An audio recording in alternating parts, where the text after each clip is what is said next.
এবার চলে এলাম আমার পিকনিকের ভিডিওর নেক্সট পার্ট নিয়ে। তো তারপর কফি খেয়ে নেওয়া হলো, তারপর চলে এলো গরম গরম পকোড়া, সেটাও একটু টেস্ট করে দেখে নিলাম, খেতে খুব সুন্দর হয়েছিল। তারপর এখানে সবাই মিলে খুব নাচানাচি করে নিচ্ছিল, সেটা একটু ভিডিও ক্লিপ আমি তোমাদের সাথে শেয়ার করে নিলাম।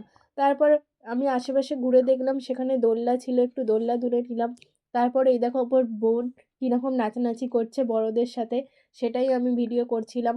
তারপর করতে করতে আমাদের একজন আইসক্রিম নিয়ে চলে এলো, তো আইসক্রিমটা একটু খেয়ে নিলাম।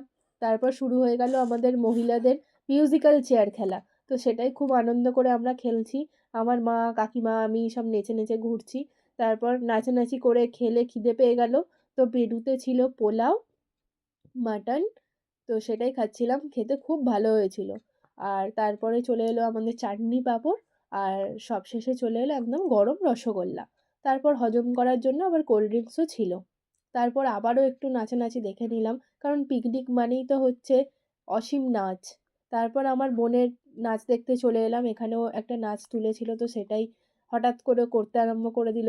সবাই খুব হাততালি দিল, কারণ সত্যি খুব ভালো হয়েছিল ওই দিন নাচটা। তো পিছনে আমার বাবা বসে আছে, বসে বসে দেখছে। তারপর এরা আরেকটা পারফরমেন্স করলো তিনজনে মিলে, তোমরা যদি নাচটা চিনতে পারো তাহলে জানিও। তারপর যথারীতি সন্ধ্যা হয়ে গেল, আমরা বেরিয়ে পড়লাম। আমাদের পিকনিকও আজকের মতো একদম সমাপ্ত হয়ে গেল।